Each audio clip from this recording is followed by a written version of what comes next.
Test. That's working. Okay. Good evening, and welcome to the League of Women Voters Corpus Christi Area's live televised candidates forum being held this evening in the council chambers of the Corpus Christi City Hall. This is the first of two forums scheduled by the League before the early voting begins.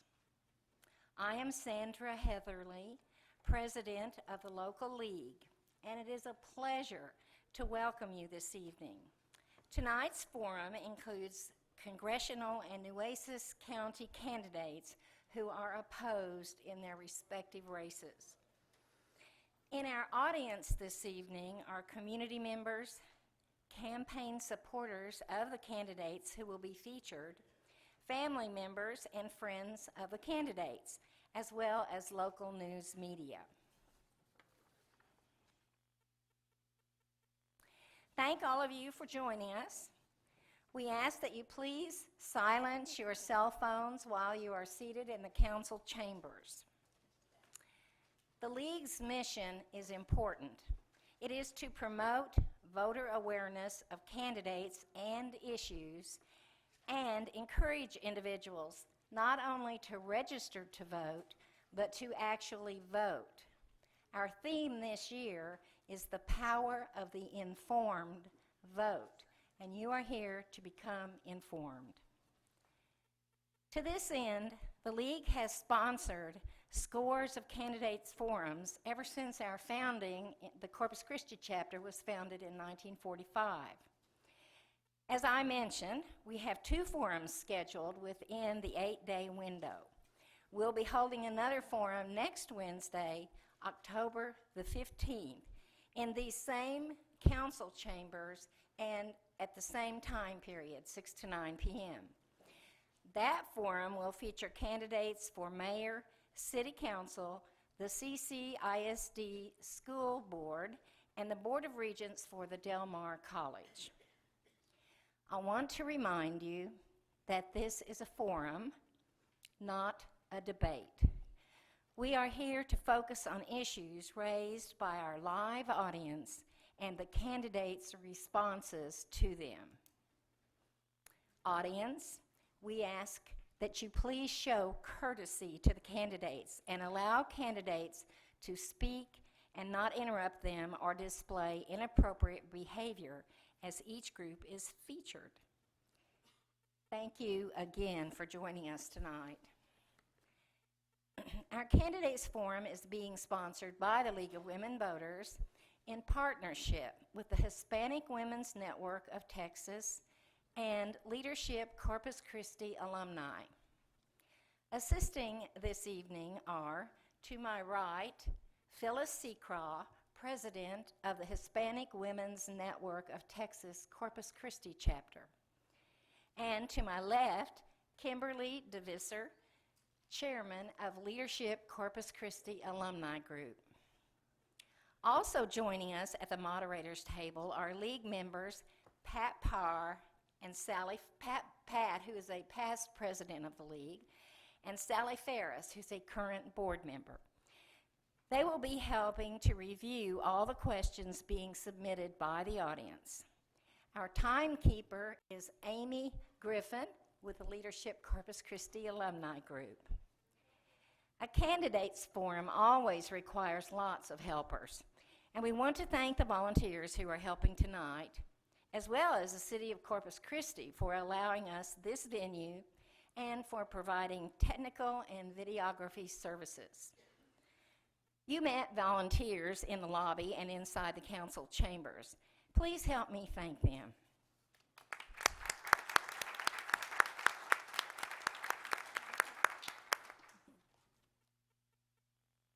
If there are any candidates for office in the audience who are running unopposed or running for an office not featured this evening, I invite you to stand now and introduce yourself briefly to our gathering. Is anyone present in that category? Yes, sir. We will see you next Wednesday. Welcome. Yes, sir.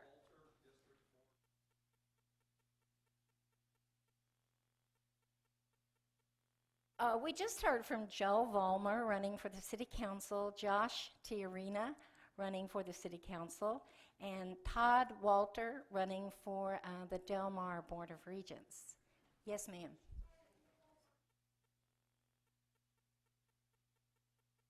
Ms. Nicole Horton, who's a candidate for the Del Mar Board of Regents, is also present. Yes, sir.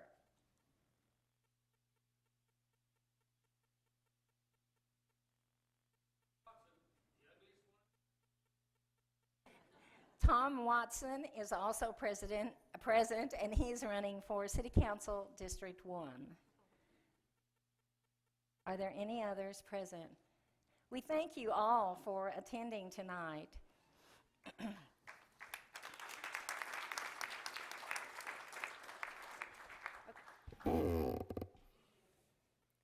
Tonight we present candidates who will face opposition in the joint election on Tuesday, November 4th. 10 races are being featured tonight. U.S.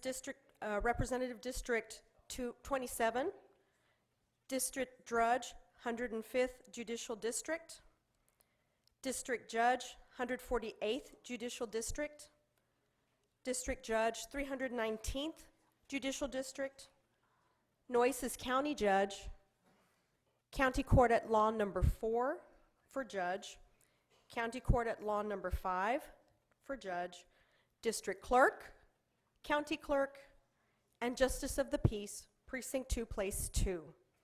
All candidates were invited to not only submit information to our local league's printed voters guide, which will be available to the public in a few days, but they were also invited to be present here tonight.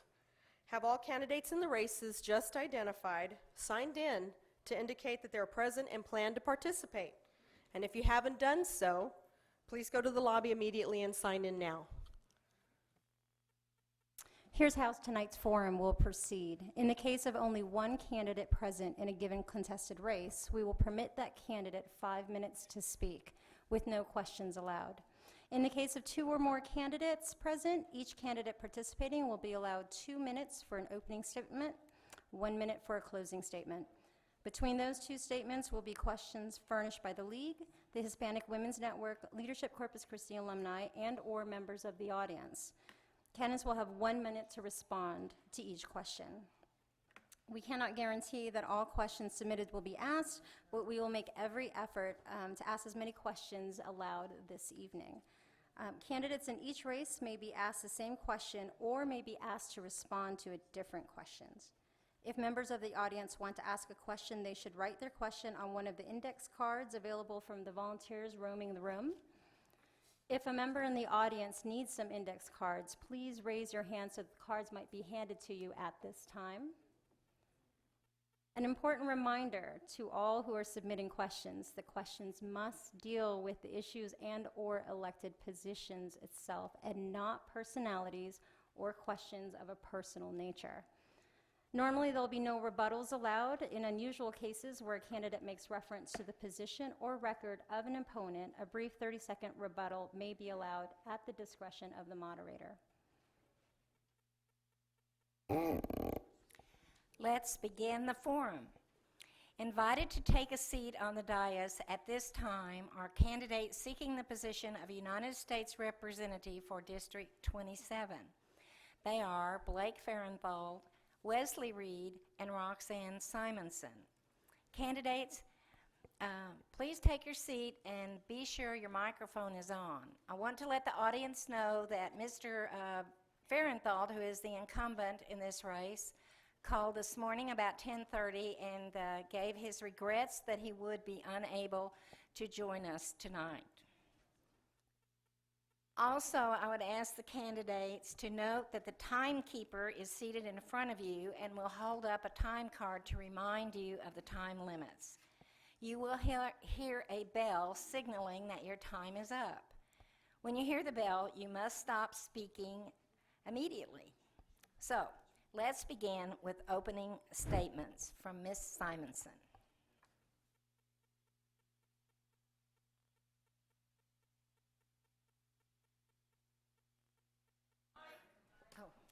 I'd like to thank the sponsors for this debate. I think Ronald Reagan said it best: you cannot be a true conservative without also being a libertarian. He went on to say that if fascism ever came to America, it would be in the form of liberal ideology. The liberal ideology is a disease that is infecting our country from within and has all but consumed the Democratic Party. Liberalism has turned the once blue-collar party that represented the middle class into a party that represents special interest groups and the mega-rich. They have lost touch with the middle-class American. Their politicians blindly follow the party line dogma, always putting party over country. We cannot continue to vote liberal ideology into government and keep the American dream alive. Just look how far our country has fallen in 6 years of liberal rule. If you want to see the effects of 40 years of democratic liberal policies, look at Detroit. The Democrats are not alone. Liberalism has also infiltrated the Republican Party, and we see proof of that in the voting records of several Republican politicians. None, however, better demonstrated in the fact than my opponent, Blake Farenthold. His voting record, according to govtrack.us, is more liberal than most Democrats. The Republican Party is also guilty of blindly following party lines. They, too, are full of globalists and corporate trills, representing the mega-rich. They, too, are always putting party over country. It is time we start putting our country as our priority again. I will bring back the voice of the American people back to our government. I believe in personal freedoms and personal responsibility that comes with freedoms as guaranteed through our Constitution. These beliefs are the fabric of our nation. The old phrases, "don't tread on me" and "live free or die," are not just empty, outdated words. They are the truth of our heritage, and that must be embraced once again. I believe in the American people's exceptionalism and the ability to rise and conquer challenges we face when the government steps out of the way. I believe that when we allow the American spirit of innovation and creativity to flourish unhindered by the government, we all win.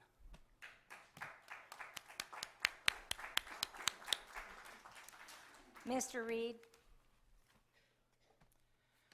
I'm Wesley Reed, and I'm a husband, father, Marine, and proud Corpus Christian. I'm running for Congress because, like so many of my fellow Texans, I'm tired of our government being run for the benefit of a well-connected few at the expense of the hardworking people that make up the vast majority of this country. Wall Street profits are at an all-time high, but income for Texas families are stagnant. Our local bases are unprotected by the current congressman, and security of our nation is uncertain. This isn't right, but the Washington establishment and politicians like my opponent either don't see or don't care. They're too busy infighting and padding their profits of their Wall Street donors with our tax dollars. It almost makes me afraid to ask what else these politicians are too busy to deal with. The 114th Congress will face a world in crisis. Russia is falling back into old habits. ISIS is spreading crisis across the Middle East. And the World Health Organization is struggling to get the Ebola pandemic under control. But with all this going on, Congress has worked only 105 days this year. I'm just a simple Marine, but when I do the math, that's 260 days of not securing the future of Social Security and Medicare, not fixing the problems of the VA, not guaranteeing equal pay for equal work, not tackling student loan debt, and not putting the American people first. It's time someone brought common sense back to Washington and remind those politicians that they work for the American people, not Wall Street. I'll fight to stop blowing our tax dollars to banks for almost nothing, while making Texas families pay more taxes and ever-increasing interest on student loans. I'll fight to ensure that our military remains the strongest in the world, and that we honor and keep the promises that we made to our veterans who have sacrificed so much already.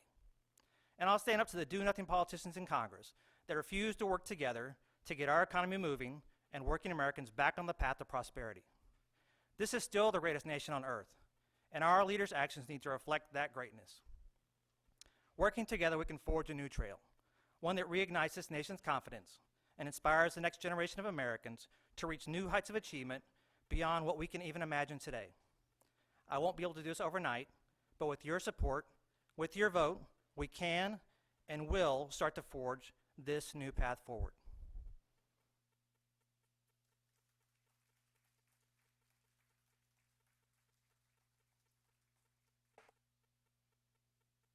Thank you both. I have a question from the audience for Ms. Simonson. When was the last time a libertarian won a partisan race in Texas? There has not been one. Here's a question for Mr. Reed. Who would you vote for Speaker of the House? Well, once we're elected, we'll have to see what politicians step forward to want to take on that role. And I'd look for the politician that's going to most accurately reflect the needs and concerns of South Texas. I think it's important that politicians put their communities first. So in my case, I'd be looking for someone who's going to stand up and fight for South Texas and the families that are down here, the veterans that are down here, and the small businesses that make up our great community. All right, this question will be for both of you. And we'll start with Ms. Simonson. If elected, what will your top priorities in the next Congress be? What will you do to help the Coastal Bend? I feel that the Coastal Bend, we need fresh water. I feel that adding a desalinization plant would help our economy, would help the economic growth in our area, and also create jobs. Mr. Reed. We have several problems here in the Coastal Bend. We have veterans that need help. We have an education system that's overburdened. We have small businesses that need great assistance. We have infrastructure that our ports and our military bases need great help with. And our farmers need water. As a child who grew up, had grandparents that were farmers, I understand the needs that farmers have in our community. I understand the needs of our veterans, the benefits that they were promised when they were willing to make the sacrifices for our country, that we keep those promises to them. Our bases and our ports continue to need infrastructure to continue to grow and expand and do the great job they do. Last but not least, regarding desalination, I think it's important for the federal government to partner with local government and local private businesses to work on desal projects to ensure that our industry and our citizens have the water they need to continue to move forward and work effectively. Thank you. The next question is directed to Mr. Reed. How do you feel about the United States warming up to dictators, and would you show your support to the Democratic leaders? Well, you'd have to point out which dictators we're talking about, but I think it's important that as America, we go around the world and we help out countries that are having problems in their own countries. We have a great deal of resources in our country itself. We have the ability and if we have the wherewithal to go in there and help them to fix crises they have, to make sure they have the tools they need to be successful, to make sure we have our police department are partnering with their local law enforcement agencies to get their crime under control, our economists working with their economists to get their economies under control and working efficiently. I think we have a responsibility to do that. Thank you. The next question is for Ms. Simonson. As the Libertarian candidate, you have only an outside chance of being elected. So why should we bother to vote for you? As a Libertarian, we are for the people. We are the people.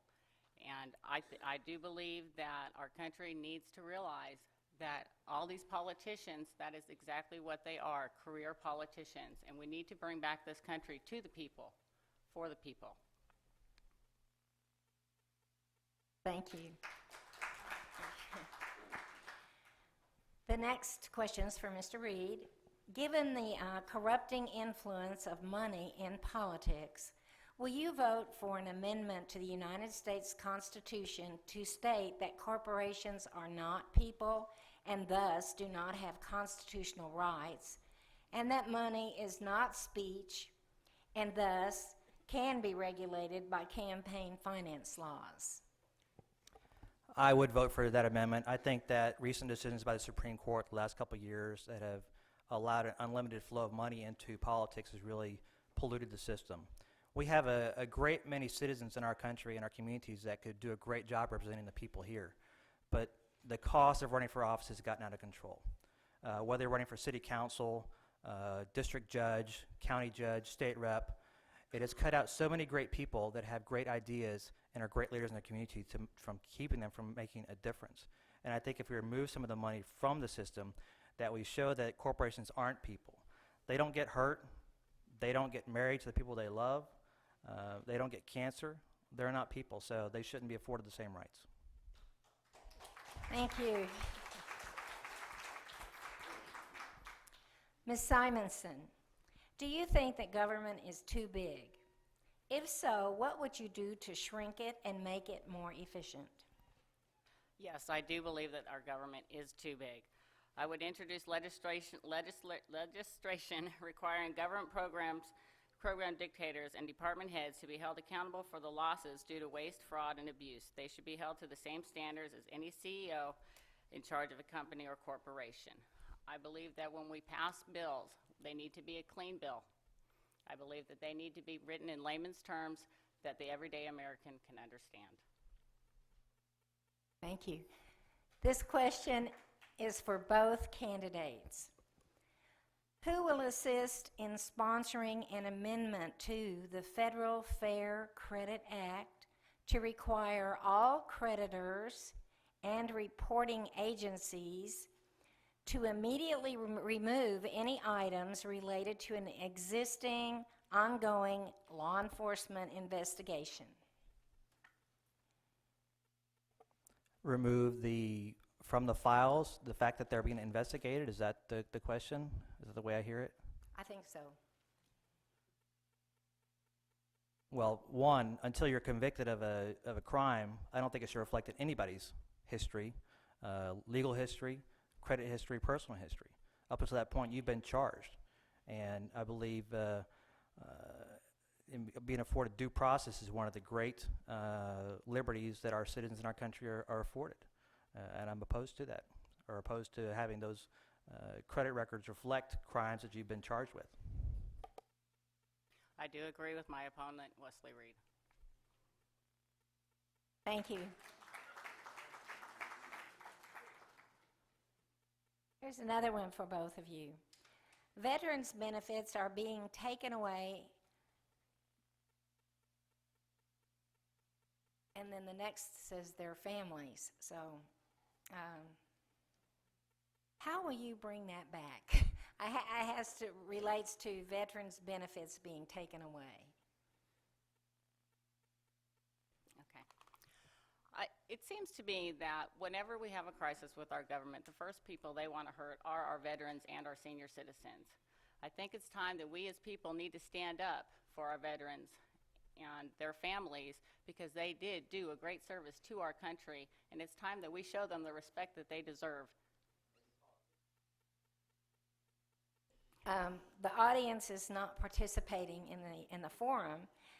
Here's a clarification that was further down on the card. It says, after the veterans have passed away, do you believe benefits should be taken away from the veterans' family? No, I do not, because the military families and the veterans' families, they also go through the same trials and tribulations as the veterans do themselves. And being a former military brat, I do understand this. Mr. Reed? Well, having served 25 years in my beloved Marine Corps, my dad 25 plus years in the Air National Guard, my kid brother several tours in Iraq and the Army, I understand what the veterans are counting on when they look to what the promises that have been made to them when they sign on the dotted line. That when you're willing to go out there and sacrifice your life for your country, your family's willing to sacrifice their time for you being gone all those years, that the promises that we made to you when you joined the military, when you signed on the dotted line, we will keep that to you. We don't go back and try to threaten to cut your disability payments or put them at jeopardy because we're going to shut the government down and tell them you have to make a sacrifice for national party goals. We don't cut veterans' benefits to balance the budget. We do not balance the budget on the backs of our veterans. To do so is, in my opinion, worthy of a dishonorable discharge. Thank you.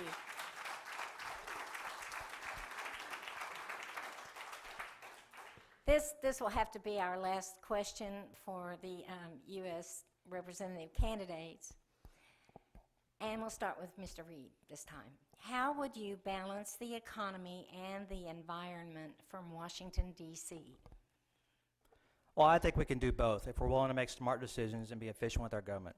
I believe that some of the greatest growth opportunities we have in the country are our small businesses with the green companies, green energy companies. We need to continue to invest in our small independent oil and gas companies in the coastal bend in Texas and move some of that investment away from multinational corporations. These small independent oil and gas companies that live here and work here on a daily basis are the fastest growing businesses in our economy. But if we partner with them, we partner with green energy companies, wind, solar, geothermal, I think we continue to address this issue of ours, which is energy security in our country, and continue to make our country stronger moving forward, reducing our reliance upon oil from the Middle East and from Venezuela.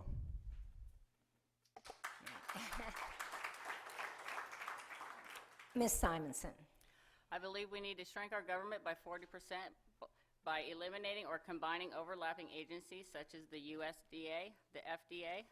I also believe that we need to have less government and less government spending and lower taxes, which will stimulate our economy and increase our GDP, which creates jobs and raises our tax revenue. Thank you. Now, each candidate will have an opportunity for a 1-minute closing statement, and we will begin with Mr. Reed. I think what we have at stake here in front of us in this community is the future of our children. We have a great opportunity here in our community that if we're willing to invest in our children, invest in our community, we can achieve great things. I think it's important that we have somebody in Congress that represents all of us here in this district, someone that has lived the same life that our community has, someone that has lived a life on the farm, that has worked the middle-class jobs, whether it's stocking shelves, throwing papers, doing landscaping, picking tobacco, working in factories, enlisting in the Navy, and joining the Marine Corps as an officer. I think that's the type of person that our community deserves representing them. Someone that's willing to stand up and fight for them on a daily basis. Someone that wears his heart on his sleeve, and that will understand the pains and tribulations and joy that our community experiences on a daily basis because he has lived it just like they have.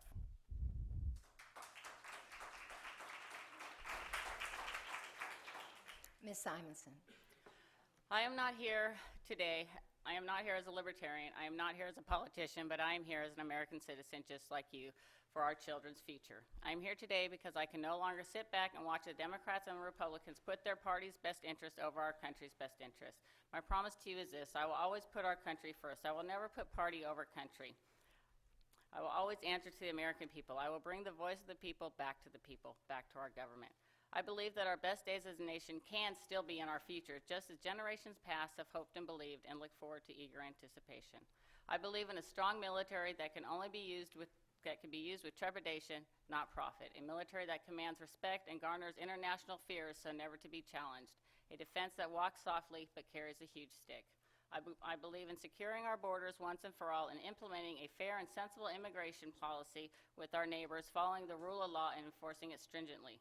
We should restrict or eliminate immigration from countries that do wish us harm.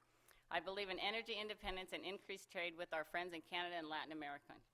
The Keystone Pipeline should be built immediately. Oil and natural gas exploration should be increased and its resources being utilized domestically to its full potential.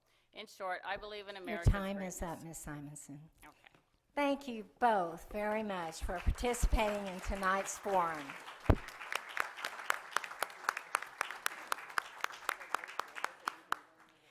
I want to call your attention to a change in the program while we're redoing the signs here at the dais. It appears that all 6 of our district judges will be on the dais at the same time, and that's not the case. We did contemplate that for matters of time, but we actually are giving each race their own time during this forum. So now I'll turn it over to Ms. Seacroft.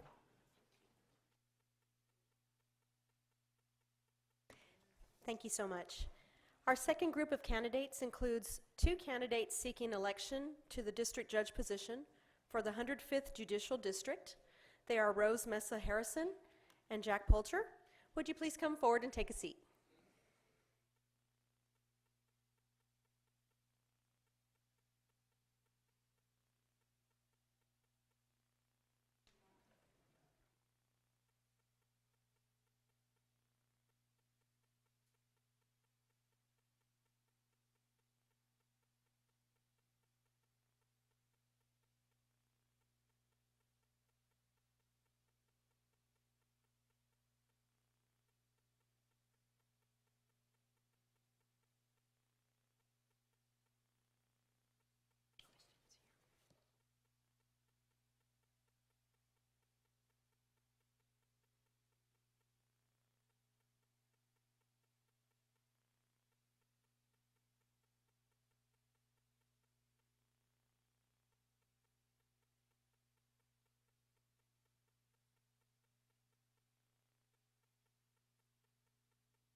Welcome. Thank you for being here. There's a little green button that you'll press to turn your microphone on when needed. We'll begin with Ms. Harrison with her 2-minute intro.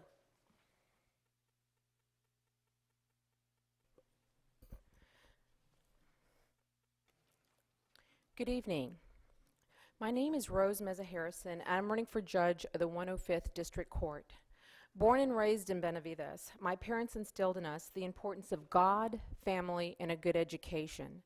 They taught us good values like hard work, honesty, and integrity. These lessons my parents taught us made me who I am today. I'm a mother, a grandmother, a sister, an aunt, and a friend. And I run my own family and criminal law practice here in Corpus Christi. In the legal field for over 20 years, I worked my way up from a legal secretary to an attorney while a single mom. One of the reasons I decided to run for this position is because I've seen too many incidents of family violence in our community. As a mother and a grandmother, I want my family to be safe. And so what I'm going to do is put to practice or put my 20 years of experience to work to keep your family safe too. I will also work to ensure that our jails are not overcrowded and that our cases are moved in a timely manner. I will be fiscally responsible for the monies used to run the court, and I will be respectful to everyone that enters my courtroom. I believe my legal experience gives me a unique perspective that will best serve the people as a fair, just, and impartial judge. I've always worked hard, and I promise you that I will work hard to be the best judge of the 105th District Court.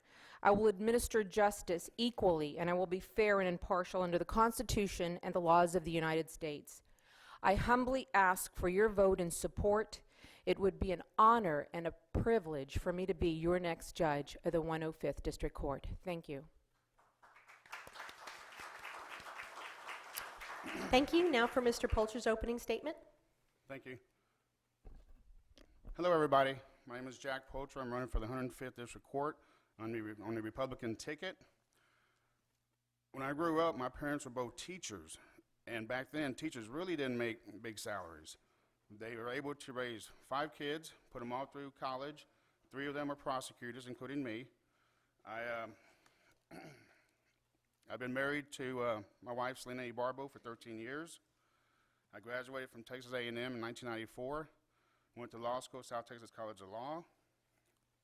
When I got out of law school, I came back to Corpus Christi. I started working with my mom, she was an attorney, and we were doing employment law and family law. And then in 1999, I was hired by Laura Jimenez at the DA's office. I've been working at the DA's office as an attorney for 15 years, around the courthouse, in the courtroom. I have over 50 jury trials, 60 bench trials, numerous motions to suppress hearings. I actually been working as an attorney in the courtroom for my entire legal career. I just got through picking a jury 2 hours ago. We will start testimony in the morning. The 105th District Court, this is a serious thing. It involves people's lives. It involves the death penalty. It involves people's freedoms. And more importantly, it involves relationships between families and their children during divorces. This is a serious position. I ask that when you go to vote, when you go to the 105th race, on the first on the ballot, and you pick me. I'm the only Jack in the entire election. I ask for your vote, and I'm the only qualified candidate in this race. Thank you. Thank you. Our first question, actually, we will be directed at both candidates. We'll start with Ms. Harrison first. What makes you think you have the right temperament to be a judge? Well, I've always considered myself to be a people person. I've always been able to get along with people. I've been involved in my community as a leader in many organizations, and I've been able to get along with the folks on the board that I represented. You know, I raised 3 children, and I have 2 grandchildren, and you know, you have to have some amount of good temper, let's just put it that way, and patience. So I believe that I have the qualities needed to be a good judge, and I believe I can have the best demeanor, I believe, in the courtroom that's needed for the 105th. Thank you. And now, Mr. Poulter. Does being married for 13 years count? I've been a prosecutor most of my legal career. I've had to deal with mean, aggressive, harsh defense attorneys, Rudy Garza for one. I treat everybody, even though they may not like me, I might not like them, I treat them with respect. I treat them like a friend, and everybody gets a fair shake whenever I do deal with them. So I think I do have the demeanor to be able to do this position correctly. Thank you. Our next question is for Ms. Harrison. Where have you worked, and why do you think you can move forward quickly concerning citizens' needs? Okay, I guess you have to know my story, and basically I've worked, the first work ethic that I learned was from my grandfather. He owned a little grocery store in Benavides right across the street from the Catholic Church, and he taught us, how to treat customers.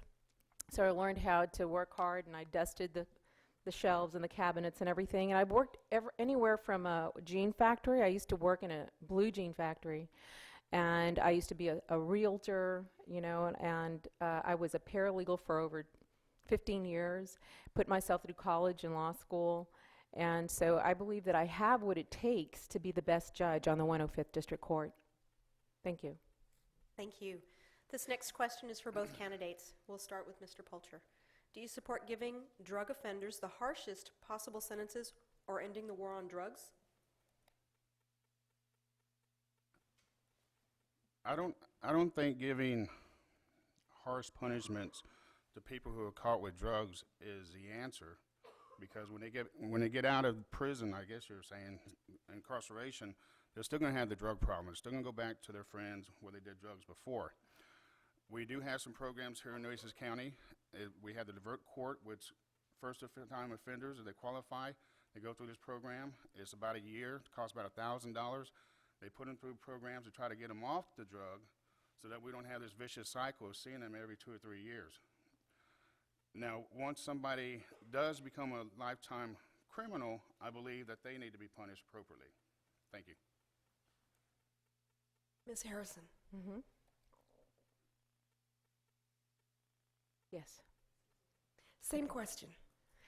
Okay, I believe that drugs can take a toll on our children here in our community, and I'm very concerned about the drug issue. And there is a program that we have now that the district attorney has that goes from basically someone who uses drugs not in a very harsh way to those that are hard users. So I believe my punishment is going to be depending on what type of user they are and how hard a user they are. And if they are people who are like what we call pushers in our community, those are the ones that I'm really going to be making sure that go to jail and get the highest sentences possible. Thank you. Thank you. The next question is for both candidates.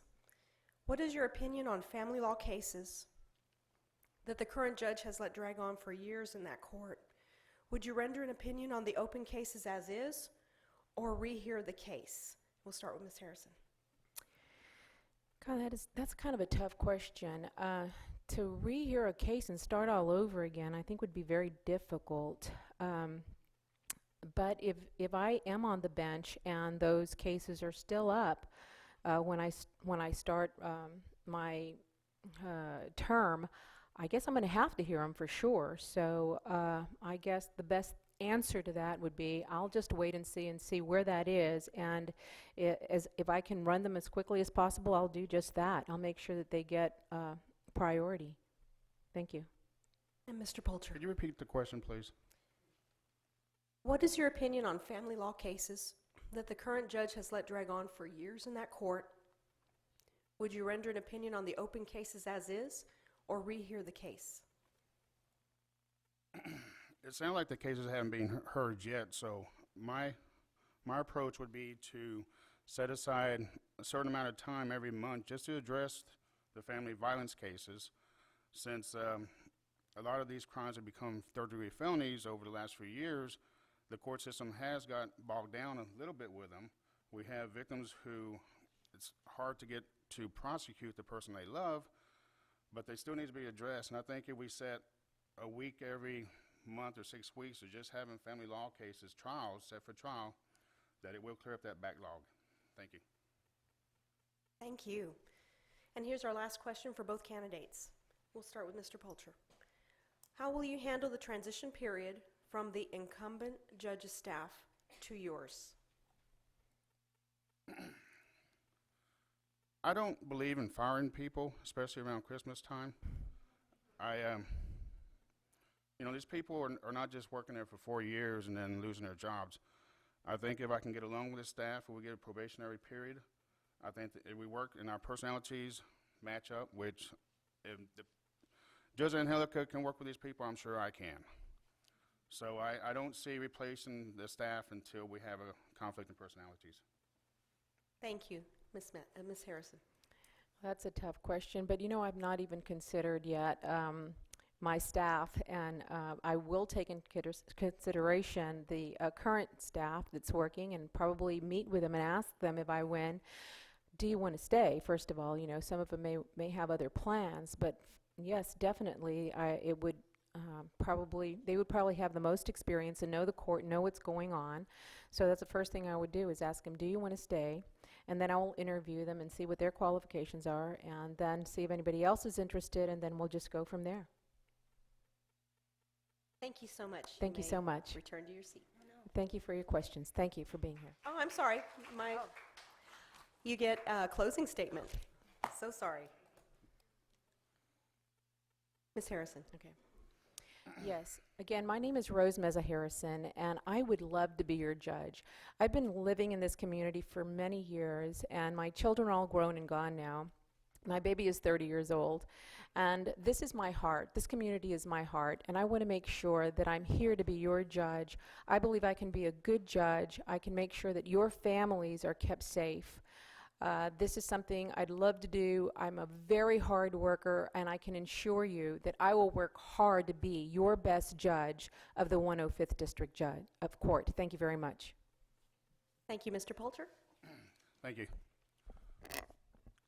Whenever y'all participate in sports, or you take your kids out to the soccer field, or you watch the Cowboys versus Texans, you expect that referee of that game to know the rules, know the regulation, know the fundamentals of the game. It should be the same thing with a district judge. You should be looking for someone who knows the law, knows rules of evidence, has been in jury trials, has been through voir dire, knows the code of procedure, knows how the court works, so because one day you might end up in that courtroom, or someone you may know, and you would want to know that the judge sitting on the bench is going to make the right, appropriate decision and apply the law correctly. I ask for your vote. Thank you. Thank you. May you return to your seat in the audience.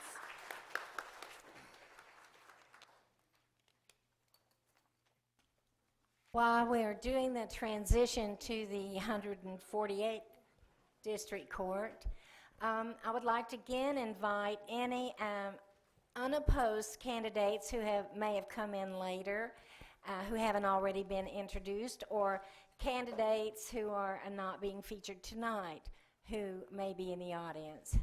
Are there any late arrivals here?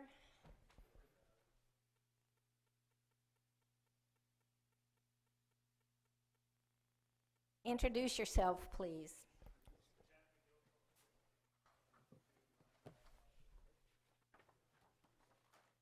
It's Mr. Chad McGill running for Corpus Christi City Council, District 2. I'm sorry, at large. Chad McGill for at large City Council. Yes, ma'am. Carrie Robertson Myers running for City Council, District 1. Yes, ma'am. Miss Lucy Rubio running for City Council, District 3. Welcome. We're happy to have you here, and we'll see you next week. Oh, one more. Yes, sir. Yeah, Mr. Dan McQueen, who is running for mayor of Corpus Christi. Okay, now, thank you very much. Let's meet the two candidates seeking election to the district judge position, 148th District Court. Mr. Guy Williams, Mr. Augustine Rivera. Gentlemen, please come forward, take your seats. Done that. Check. Done. Thanks. Now, for Mr. Rivera, we would like to welcome your opening statement, please. Thank you. Good evening, everybody. First of all, I want to thank the League, the Hispanic Women's Network, and Leadership Alumni for giving us the opportunity to come here tonight. I only have 2 minutes, so I'm going to speak as fast as I can, but I did want to acknowledge everyone for putting this together. I wish we had more of these forums, because this is democracy at work, and you get to hear from us and ask us questions regarding our positions and why we think we're the best qualified. My name is Augie Rivera, and I'm running as a Democrat for the 148th District Court. I've been a lawyer here in Corpus Christi for over 27 years, and I need to say this right up front. I'm challenging an incumbent, and when I was encouraged to run over a year ago, it was not a decision that I made lightly. I don't like politicking the court. I don't like politicizing the courts, and I didn't want to make it a simple Democrat versus Republican. I did my homework, I looked at it, and I discovered that there's a case to be made for why there needs to be a change in the 148th District Court. The bottom line is that the 148th for the last 3.5 years has been suffering from a severe case of case congestion, both in civil and criminal cases. And let me tell you what congestion means to you. First of all, it means a delay in getting your cases processed and resolved, both on the civil side and the criminal side. And in the criminal cases in particular, it means that it's costing the taxpayers money. Because for every delayed criminal case where there's a defendant that's being housed in the Nueces County Jail, you, the taxpayers, are having to pay for the housing of that defendant. Now, my opponent has said publicly or claimed that he has cleared more criminal cases than anyone else. Well, that's not telling you the full story. What you have to look at is the fact that the 148th, to this day, as we speak, numbers I obtained from the Nueces County courts and from the clerk's office show that it's got the most civil cases, most criminal cases, and that needs to be fixed. I'm qualified, and I will tell Mr. you Rivera, why in your a second. time's up. Thank you.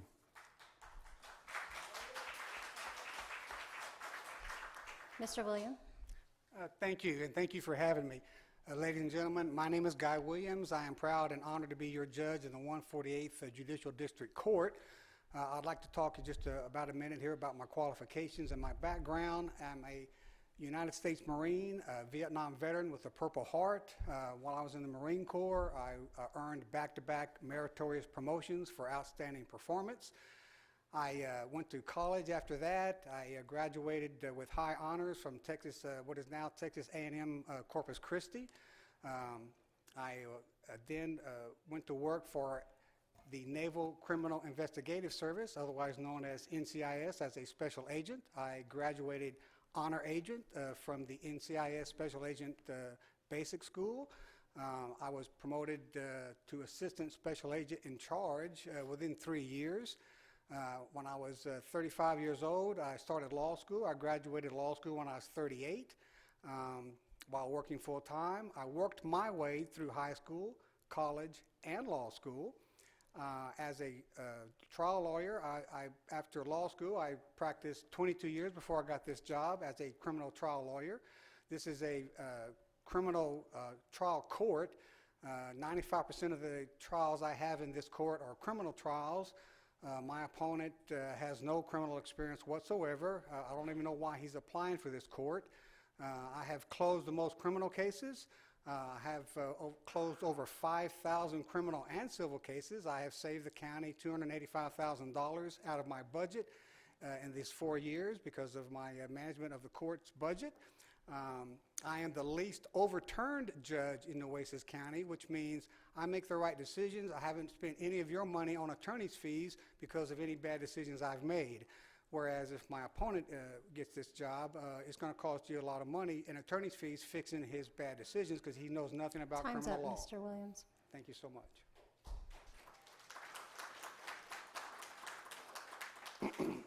Mr. Williams, we have two questions that are similar, so people really want to know. You claim that you save the county about $200,000 a year. Can you name and tell us how and where you save the county $200,000 a year, which would be about $750,000 since you have been in office? No, that's not what I said. I said in the 4 years that I've been on the bench, and I just talked to the county auditor, I've saved approximately 71-point-something thousand dollars a year out of my budget. That means by the end of my 4-year term, I will have saved the county, Nueces County taxpayers $285,000 out of my court's budget. And here's how I do that. First of all, I do my own work. I don't pay for visiting judges. We have a visiting judge budget. I take very little vacation time. I work 6 days a week. I work more than 40 hours a week. I'm one of the hardest workers on the bench. I'm one of the first persons there. I'm one of the last people to leave.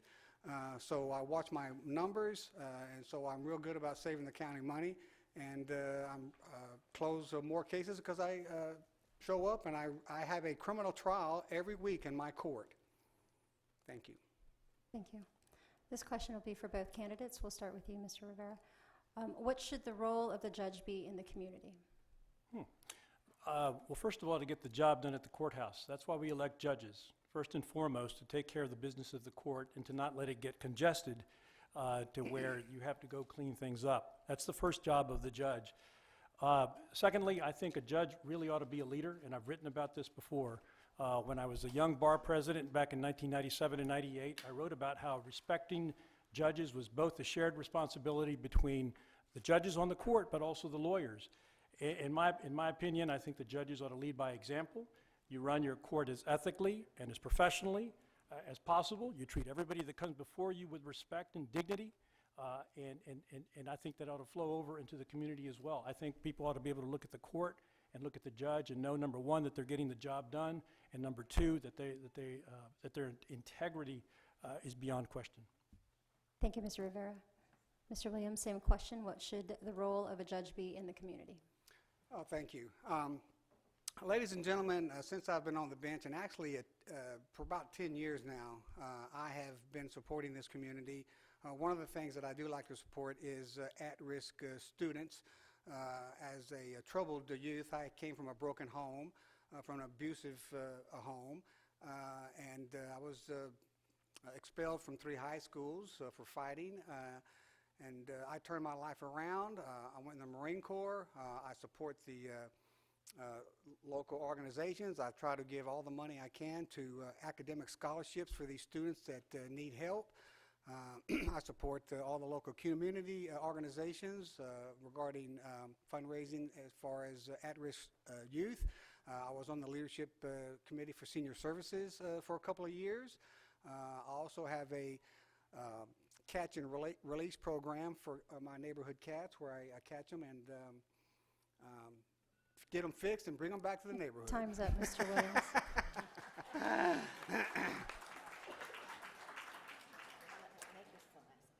Okay, this will be the last question. Should the voters listen to the attorneys? The judicial bar pool shows attorneys which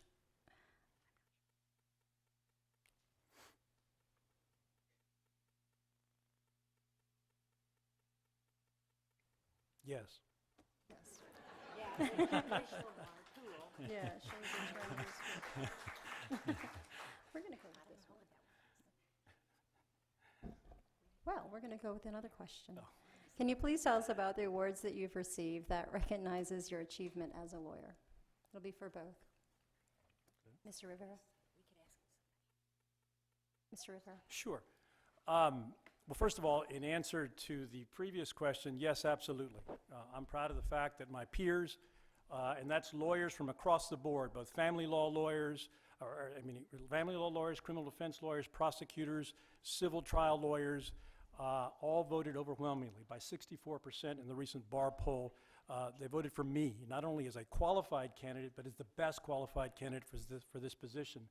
Now, and I'm sorry, your question was, the second question?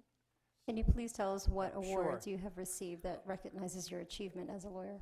I I've always considered it my duty as a lawyer not only to do the best job possible for my client, and that's being in courtrooms all around the state of Texas, in state and federal court, at the Court of Appeals, even before the Texas Supreme Court.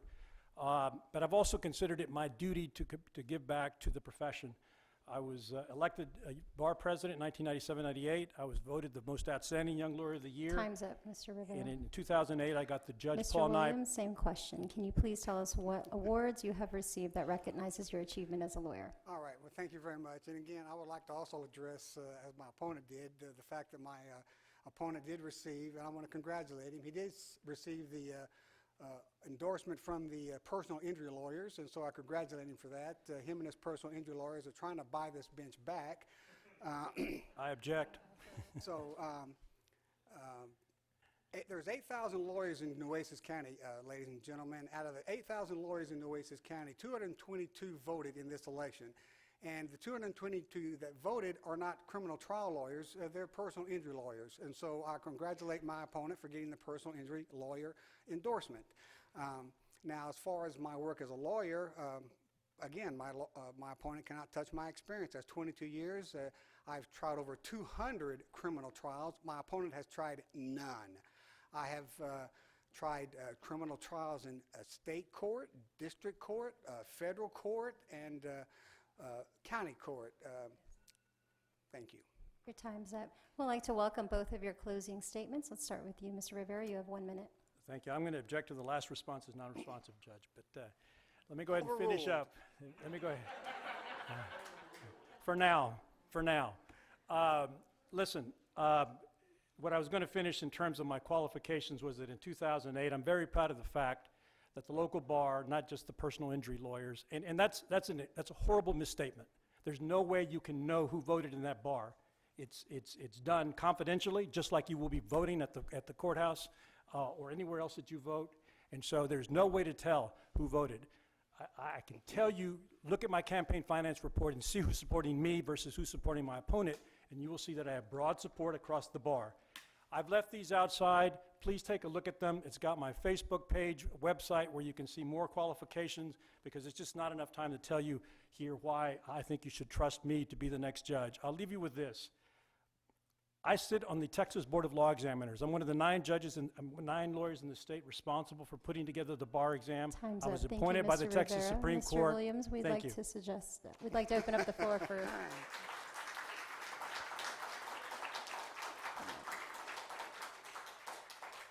All Mr. right. Williams, your closing statement, please. You have 1 minute. Thank you very much. Ladies and gentlemen, my opponent has not talked about his experience because he doesn't have any experience for this court. Now, if you were applying for a job and you were applying for a job for a district criminal court with a heavy criminal backlog, or not backlog, but heavy criminal docket, and by the way, this court does not have a backlog, unlike my opponent. He keeps referring to a backlog.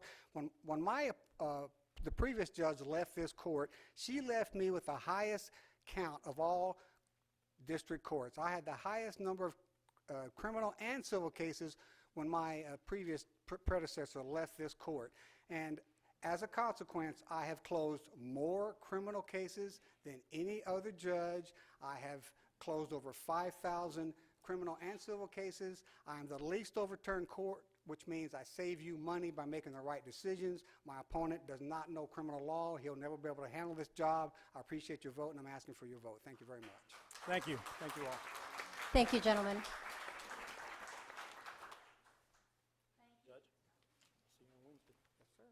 While we're doing that transition to our next group, which is a district judge for the 319th Court, I would like to say a word on behalf of the League of Women Voters. We are an organization that is nonpartisan and promotes citizens' active participation in government, and we also do take stands on certain issues. I'd like to invite anyone here who is interested in joining the League to pick up an application in the lobby outside the council chambers, and remind you that the League of Women Voters and women would never have gotten the vote, and the 19th Amendment would never have passed without the help of men. So our membership is open to men and women and household membership. So please pick up an application and see what we do. So now we're going to meet the two candidates seeking election to the district judge position for the 319th District Court, Michelle Villarreal Kuchta and David Smith. Stith. I'm sorry, I know that. Mr. David Stith. Thank you. We will begin with you, Mr. Stith, and your 2-minute opening remarks, and forgive me. Okay, no problem. Thank you. Good evening. My name is David Stith. I'm the judge of the 319th District Court. Prior to becoming judge, I worked in the County Court of Law as the judge of the County Court of Law number 3.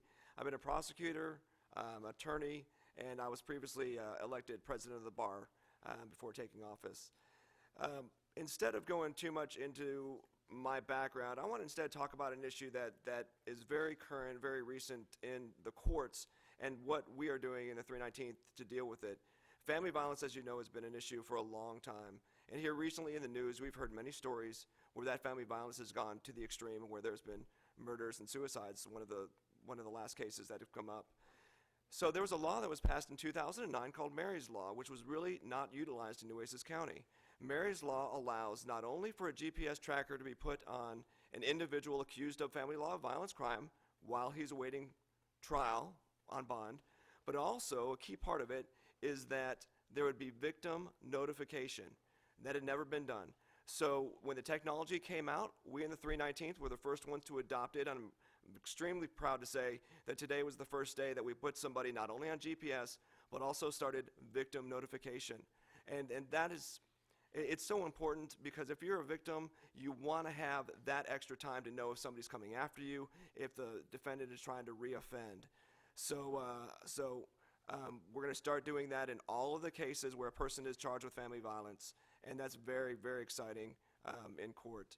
I'll tell you, I'm going to reserve for the rest of the time, but if you want to come talk more, I'll be here, or if you want to come visit me in the 319th, I'd love to talk more. Thank you. Ms. Villarreal Kuchta. Hi, I'm Michelle Villarreal Cooked. I'm running for the 319 District Court. Born and raised here in Corpus Christi, I'm very familiar with this community. I too would like to address that. Mary's Law was implemented back in 2009. The option to order a monitor has always been in place. I know that my opponent is addressing the Askew matter. It was a suicide death, or a death, homicide, suicide that just happened here recently. That option has always been made available. Also, it started off with a magistrate's order. At that time, someone with my experience both in criminal law and family law understands that you can always go forward as a judge and modify any order. So that implementation is a little too late. That's great that it's going on right now, but that was something that was available back in 2009. So this case, out of the 319 District Court, it was a divorce. There was also a protective order. And in those events, this tool could have been utilized and possibly prevented the horrible deaths that occurred. So yes, I do praise the implementation. I think it should have been done a long time ago, and I think that's where experience counts. My experience in handling family law cases and the dynamics that are entrenched in them, and my experience also for equal amount of 18 plus years in criminal law would have told me the necessity is there. You make that decision. You go off the beaten path. You order what needs to be done to protect your community.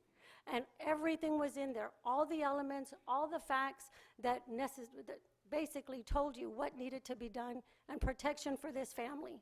So the tools were always there. I have the experience in both family law and criminal defense law to know that those should have been used. Thank you. Thank you. The first question is for Judge Stith. On your signs, you say you are a community judge.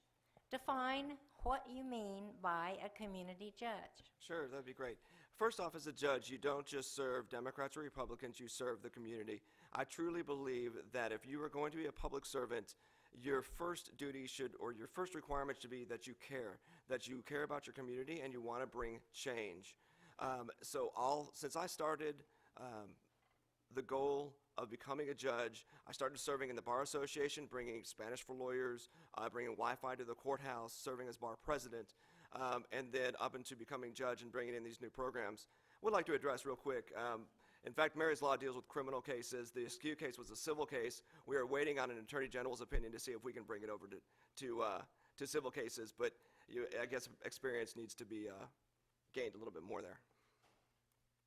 Thank you. The next question is for both of you, and we'll start with Ms. Villarreal Kuchta. What will you do for victims of domestic violence? Exactly what I had just addressed earlier. I will be paying attention to the details and the facts that are presented to me. I will acknowledge that there is a problem when the facts show that, and I will address each case on a case-by-case basis. I will hear from the respective attorneys. I will hear from the respective witnesses. I will get anybody involved that is necessary, whether it is police or law enforcement, if we are needing any kind of help from the probation department, tracking devices and whatnot. If there needs to be intervention, if there needs to be counseling on either side, also I will order those to be done. So I will be addressing all the issues and taking to heart every problem that might exist or any apparent problems within that case. Thank you. Thank you. Judge Stith? All right, thank you. In addition to the victim notification, which even though my opponent believes the technology was around, this is a new technology. I just actually met with probation department as well as the third party that we're using to install those devices, and it's really new. So the fact is we're still establishing the ground rules. Even today I met with probation and the company to make sure that we establish the right guidelines for their use. So in addition to victim notification, you certainly need to have defendants placed on pretrial conditions that are appropriate to protect the victim. Even though we are currently using GPS, that additional victim notification needs to be a part of all of the bond conditions. Thank you. The next question is for both of you, and we'll start with you again, Judge Stith. How can we reform jury processing? All right, jury processing and the way that we currently do jury processing needs to change. We're currently having what can only be called as really a cattle call, where we have a whole bunch of people summoned. They show up on Monday morning, and then a lot of times people are waiting around for hours and hours and hours before they get assigned to a court and go up and start the 4-hour process. In my court, we've changed that. I now select jurors on Tuesdays. The reason for that is that that panel is formulated that much quicker. So now, if you're assigned to the 319th District Court on Tuesday, you come up to the courtroom at about 8:45. We're done with voir dire by lunch. The 12 people that are selected for trial go forward, and the rest of the panel, 48 of them, go home. So I've saved an immense amount of time. For those of you who know, who have gone through jury duty in the past, know you used to be there till 4 or 5 o'clock in the afternoon, and you don't do that in the 319th District Court. Thank you. Ms. Villarreal Kuchta? Having the experience as a trial lawyer, I've tried over 800 proceedings. I've tried over 200 jury trials, and that includes family law and criminal cases. But what you're referring to is the problem that we have with the overcrowding and the delay. Now, I think we could address that, one, by instilling and making sure that attorneys, both prosecutors and defense lawyers, hold themselves to time commitments and make sure that their announcements of ready for trial or not ready for trial are known soon enough. We need to accommodate witnesses, law officers that are testifying, and I think that's what we need to do.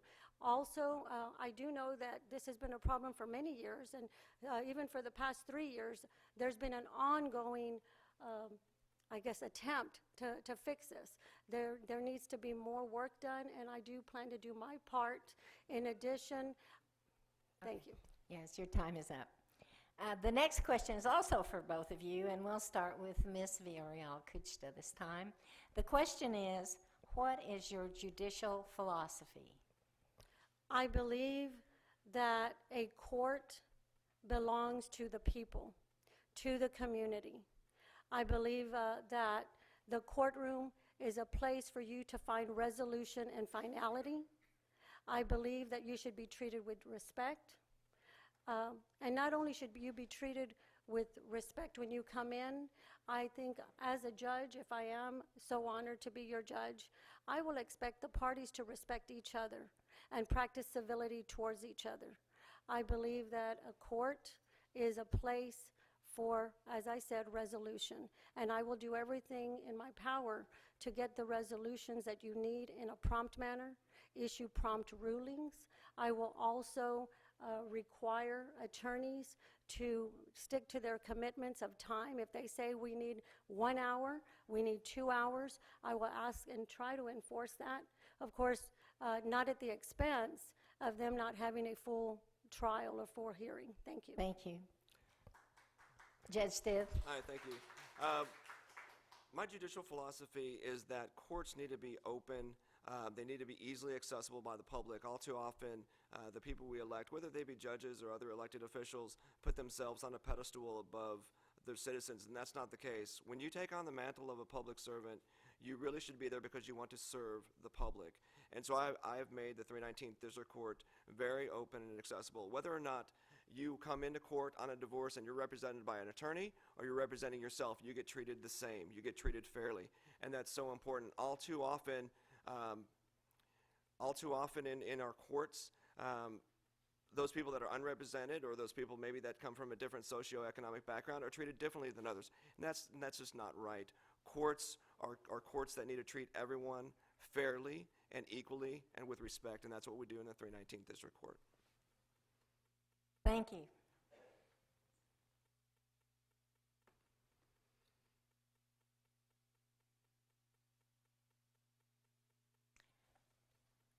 This will be the last question, and for both of you, and we'll start with you, Mr. Stith.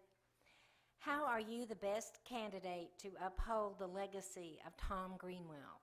It's a great question. Judge Greenwell was truly an inspiration. He was extremely humble, as many people know. He treated every person that came into court with respect and as a friend, and it was really bittersweet when I heard of his passing, and obviously I was the one who was appointed to take over for him, and it was very hard. The staff I know has been very difficult. Luckily, they've agreed to stay with me throughout the process. But Judge Greenwell always, if you had been in his court, always took the time to listen to every person, and he had such patience for anyone coming in there. And I'll tell you, I got some opportunities to talk with Judge Greenwell at his house while he and I were running, and he was just such a humble man.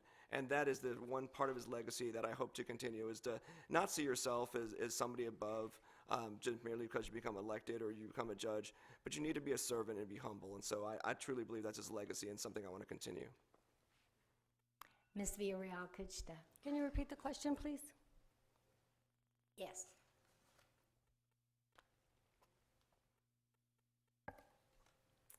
How are you the best candidate to uphold the legacy of Tom Greenwell? I feel I'm the best candidate to uphold his legacy because I am familiar with this community. I am familiar with the bar. I am familiar with every component that makes up the legal field. I too had the opportunity, and I am grateful, just days before, not even a week, his passing, to visit with him. And I am very grateful also for an opportunity. He allowed me to visit with him on an issue that I had. He was on vacation. So I think the fact that I was able to reach out to him while he was on vacation speaks a lot about him. But it goes more also to the fact that he made me, as an attorney, feel comfortable even approaching him outside of the courthouse. I expect to be that very same person. Thank you. Thank you. Now I have a 1-minute closing statement, and we'll begin with Ms. Villarreal Kuchta.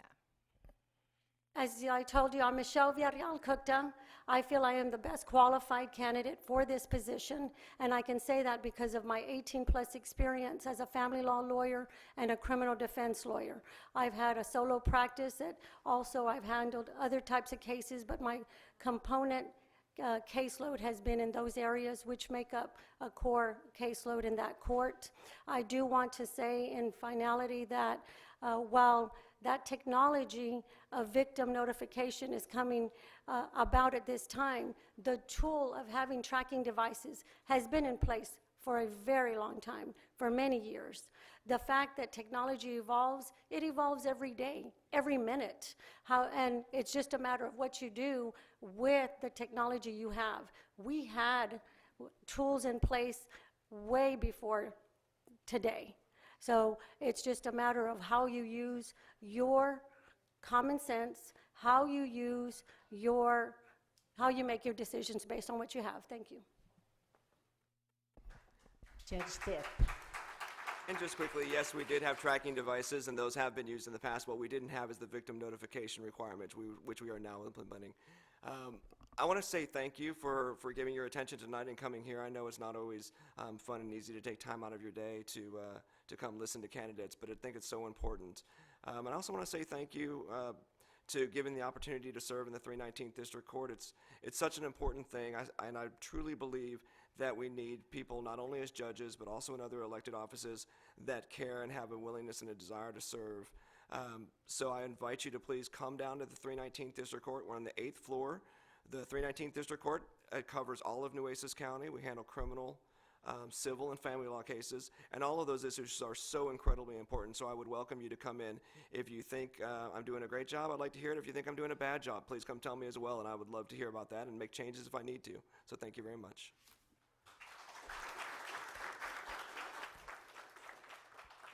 Thank you both for participating tonight.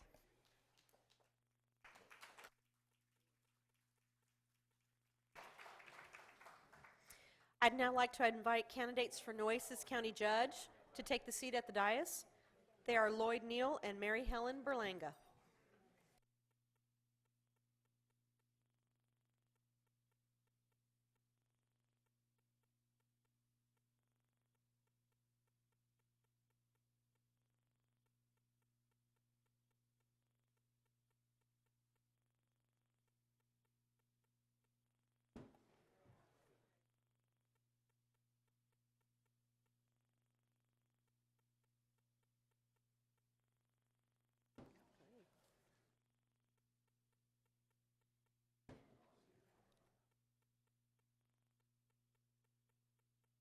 Thank you both for being here. We will begin with an opening statement from Ms. Berlanga.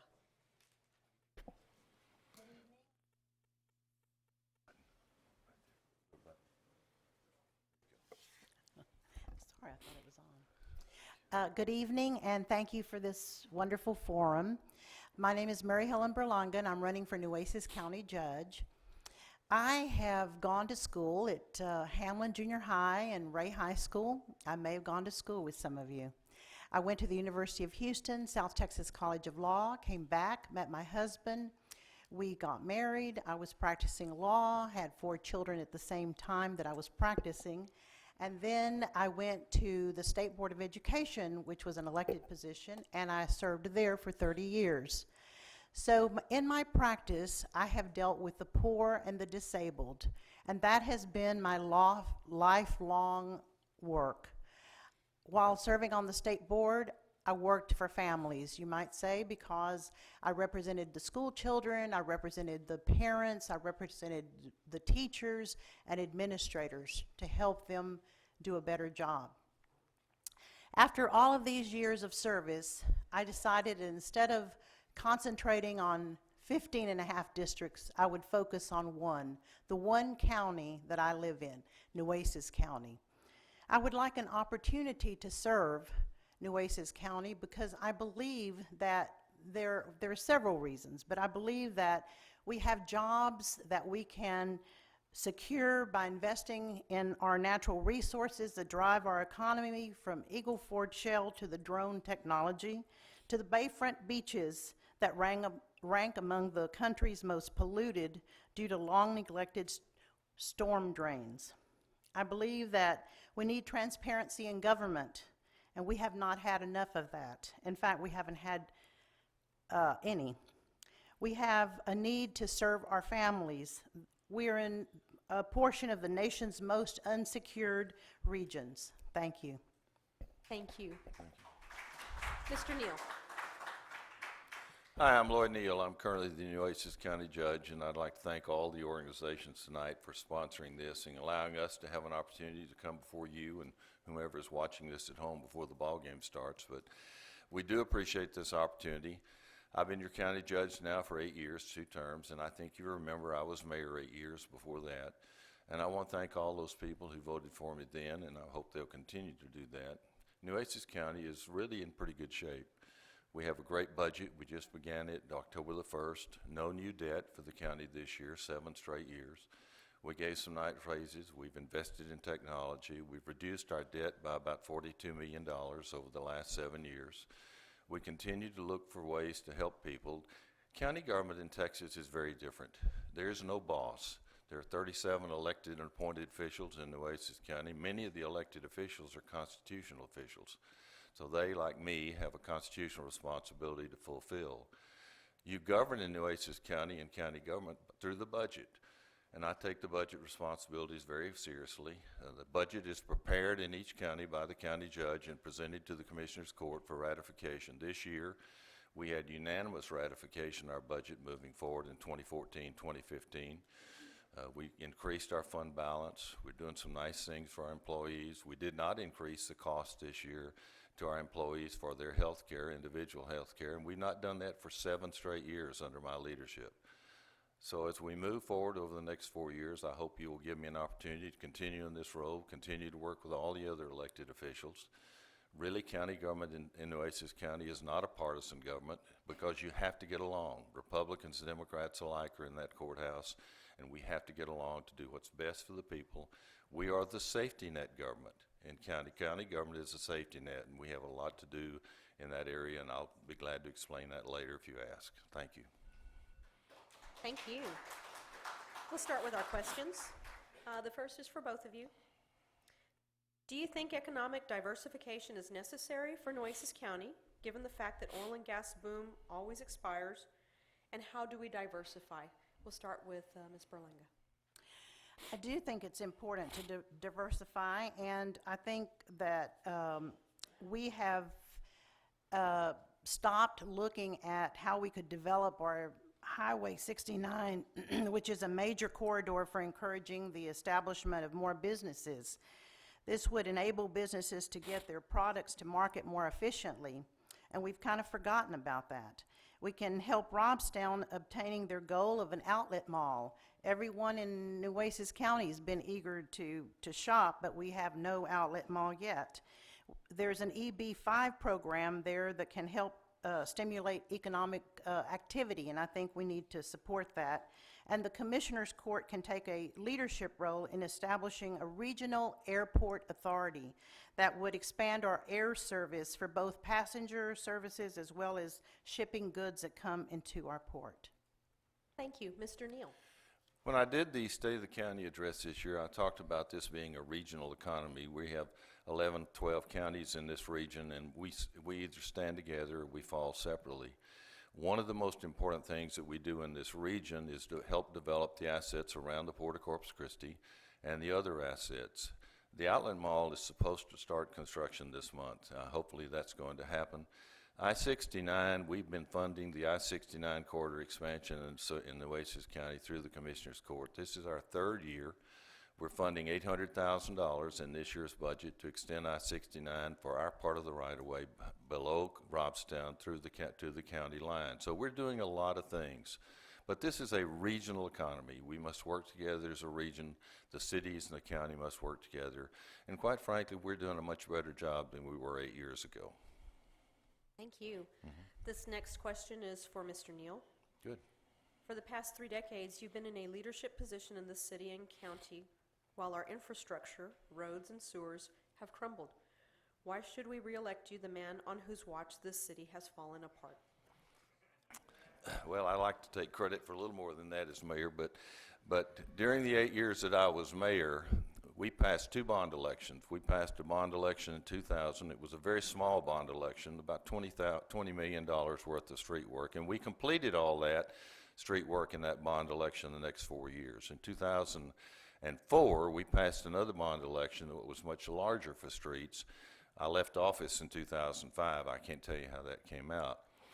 But when I got elected mayor in 1997, this county and this city was upside down. And it took us a long time to get our house back in order because for 10 years the city had not grown and our bonded indebtedness had stayed the same and our asset base, our revenue base was much smaller, and it took us a long time to get over that. Thank you. This next question is for Ms. Berlongo. What do you hope to accomplish as the county judge? Well, I'm an individual that works with people after 40 years of service with the poor and the disabled. I feel that I have a lot to contribute because I'm a listener. I listen to the constituents. I listen to the people, and I listen to their needs. I know they're concerned about streets, and you know, we can't say streets is just an issue that affects the city. I see the county government as an opportunity to work with other counties in the region. I see it as an opportunity to work with the mayor and the city council to solve some of the issues, because the issues that face us are very serious issues, whether it's the water issue, whether it's the sewerage issue, whether it's water contamination, the ozone levels. With all the industries that have come in, we want to make sure we protect the ozone levels. There are a lot of serious issues. The colonias also have not resolved their problem. Thank you. Thank you. Speaking of the colonias, this question is for both of you. How will you work to get more colonias recognized now that the state has given you the power to do so? We'll start with Mr. Neal.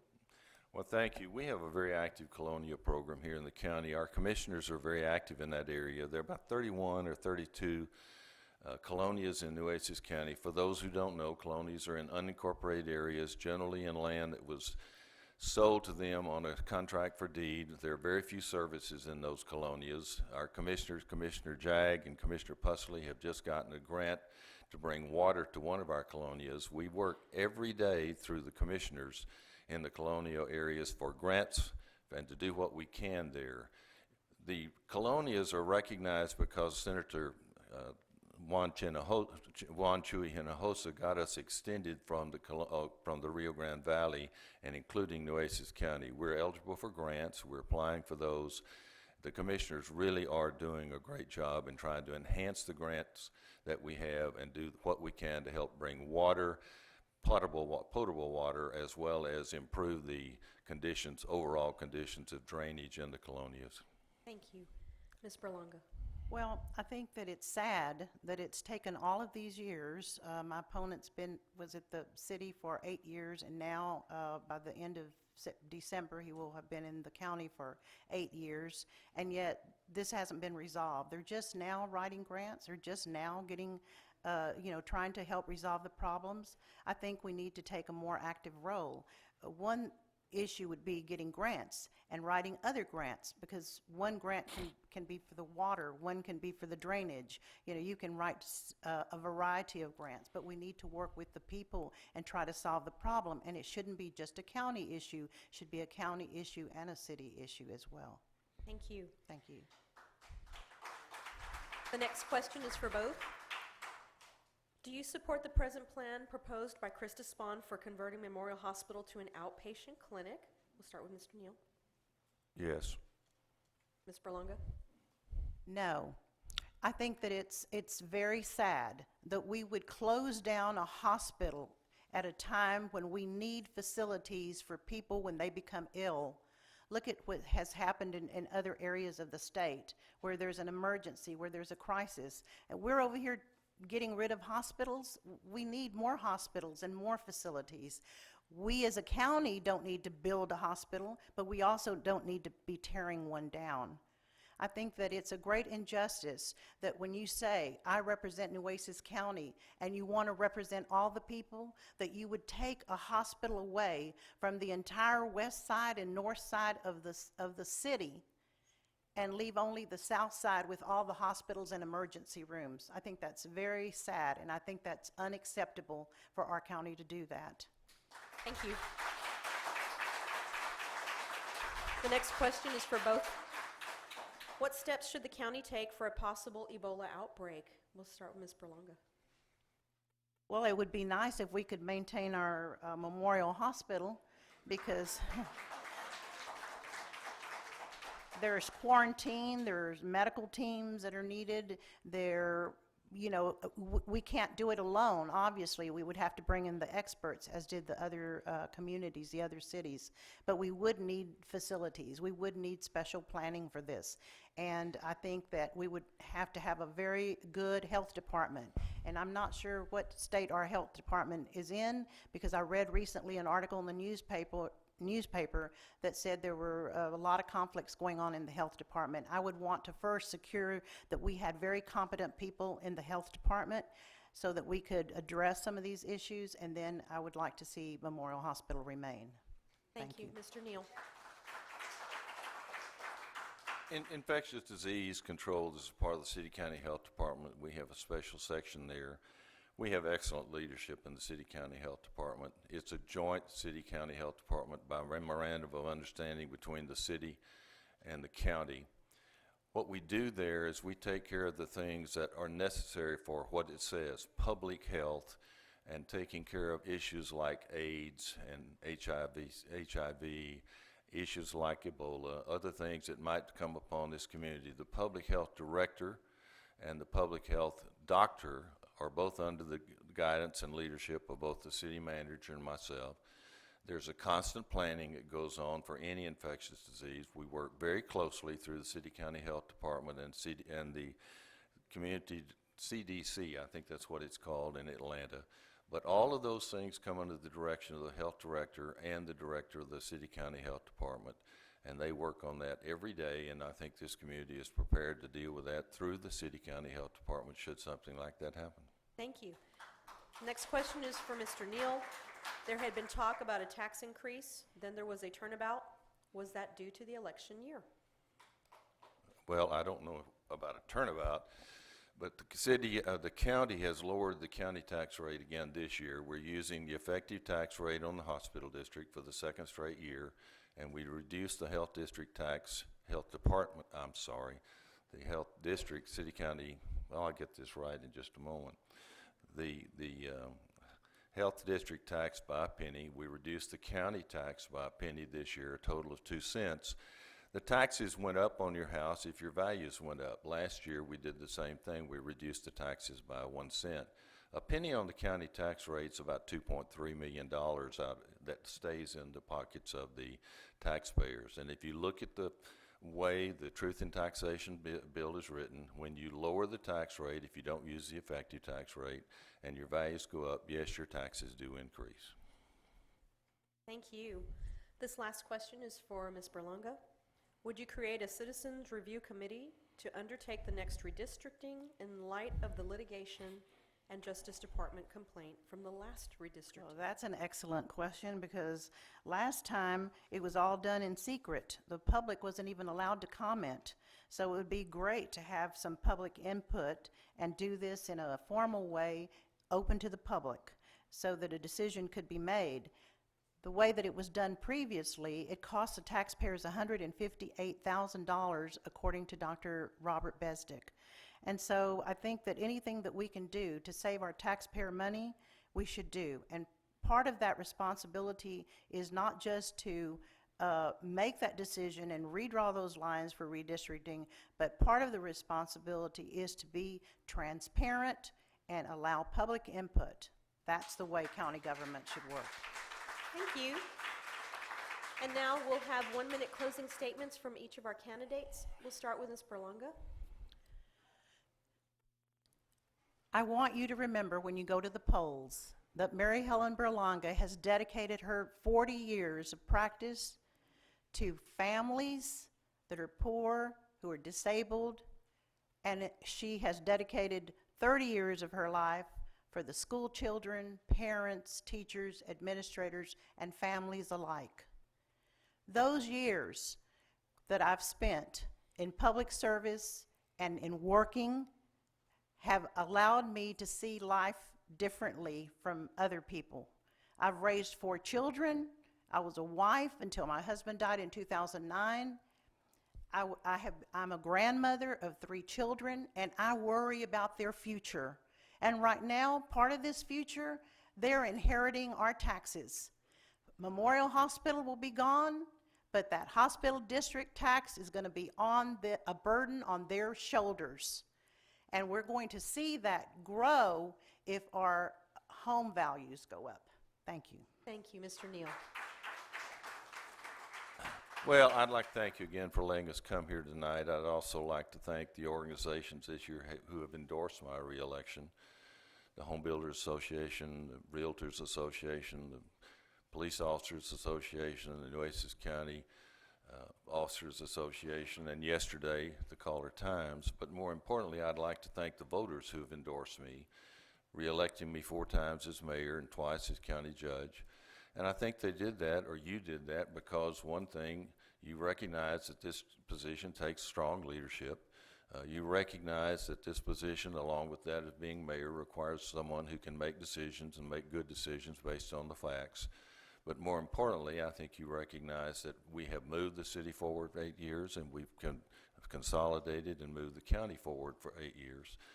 So as my signs say, experience counts. I'd like for you to look at the record, look at the experience of the 2 candidates, see who has had leadership positions in local government and military, and I hope you'll support me again for re-election. Thank you very much. Thank you very much for being here. You may return to your seat in the audience. Thank you. You are a wonderful audience.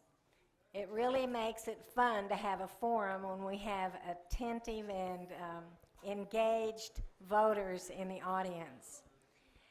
Our next candidates are running for the County Court at Law, number 5. I'm sorry, it says 4, right? County Court at Law, number 4. And Mr. Warner will appreciate that. At this time, I would like to invite Carlos Valdez and Mark Warner to come to the dais.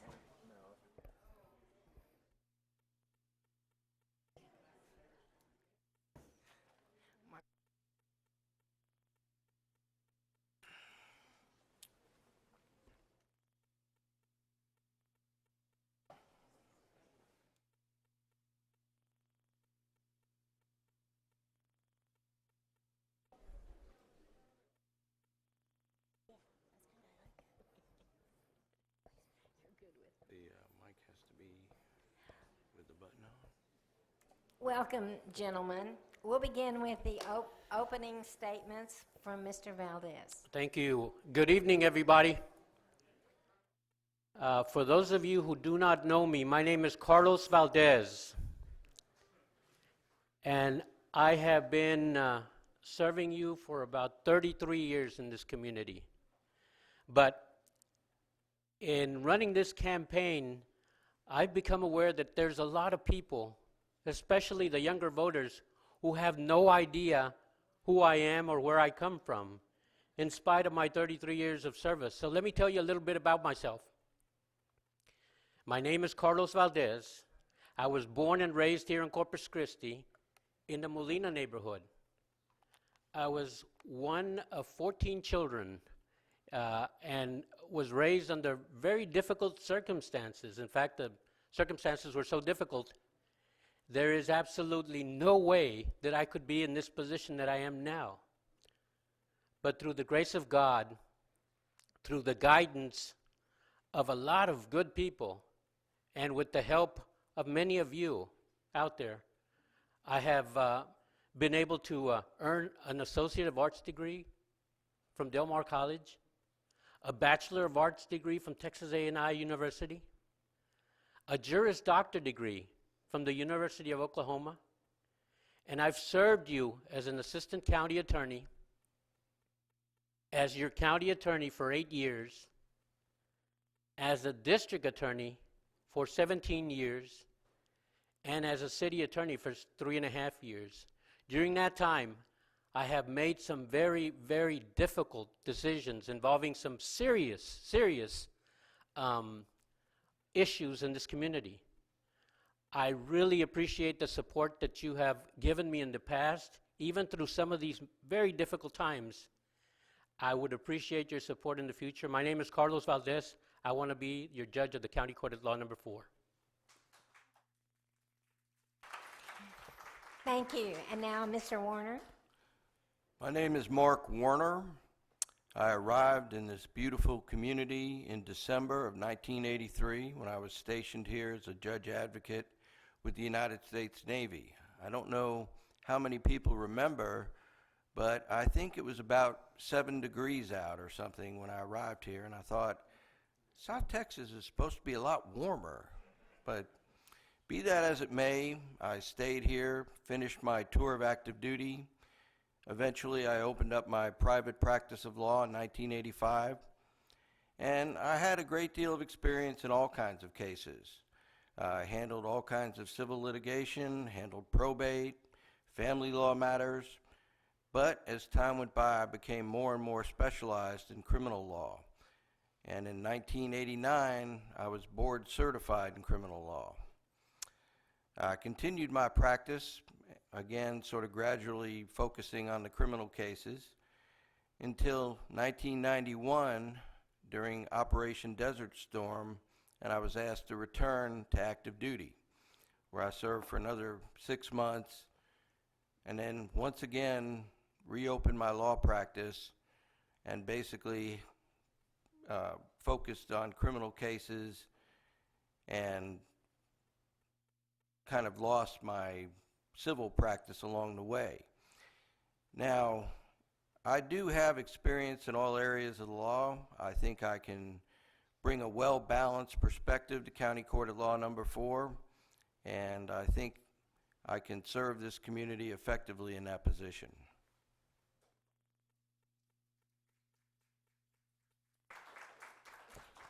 Thank you both. This first question is for both of you. And we'll start with Mr. Warner. What are the responsibilities of a county court at law judge, and how can you make a difference? Well, the main responsibility is to be a fair and effective judge in bringing justice to the community. That means not only having criminal cases heard in a timely manner, but making sure that civil litigants can get their cases heard. One of the great difficulties we have in all the courts in Nueces County is the fact that there's quite a backlog. We don't really have the resources to provide more judges and more courts, and I think the thing that I can do is to try to run County Court at Law in the most efficient manner possible, where we get the job done and there is in fact justice for all. Thank you. I think, thank you. I think the most important duty of a county court at law judge, the most important job that a county court at law judge does, is to decide cases. I know that sounds simple, but that's really what a judge does. When the community is working together, doing all these things together, issues will arise that involve serious questions that are very difficult for the community to decide.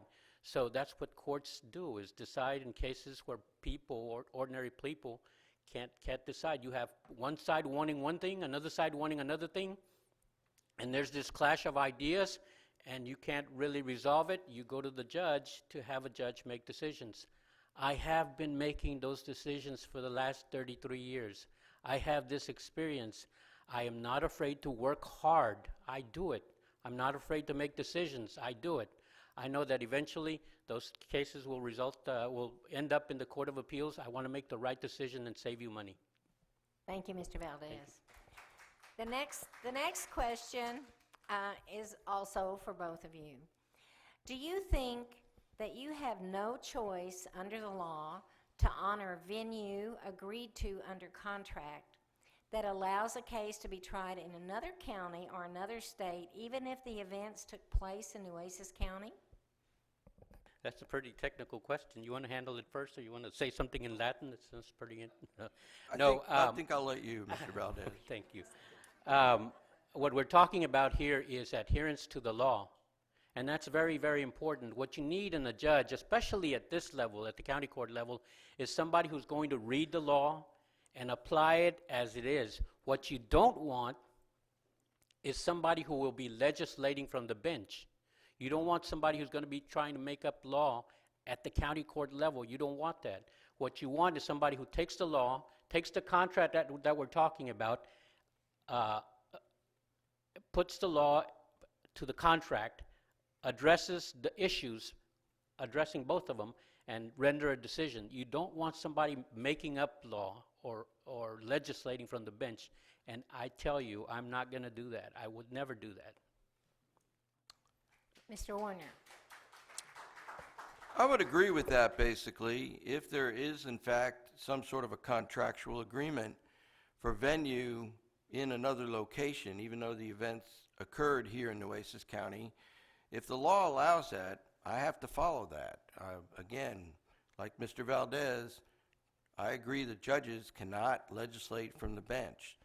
We may disagree with something that may be required by the law, but we don't have the freedom to act on our own personal impulses. Thank you. The next question is for both of you, and that is, how will you process a case when you don't receive complete case paperwork in front of you? And I'll start with Mr. Warner. How do you process it if you don't have the complete paperwork? Yes, sir, that's the question. Okay, well, if I open up a file on my bench and it does not have the requisite paperwork, I'm going to send it back and say, get me the rest of the paperwork. All right, Mr. Valdez? I agree with Mr. Warner. A good judge would never, ever decide a case based on insufficient information, based on insufficient evidence. You don't do that. You wait until you get everything before you make a decision. I know it's easy for some people to say, well, I can decide this, I can decide that without looking at anything. A good judge won't do that. And that's part of being having the demeanor of a good judge. You can't just wait for one side or base a decision on what one side gives you. You got to wait for the other side and get all the information in front of you before you can decide something. So I agree with Mr. Warner on that.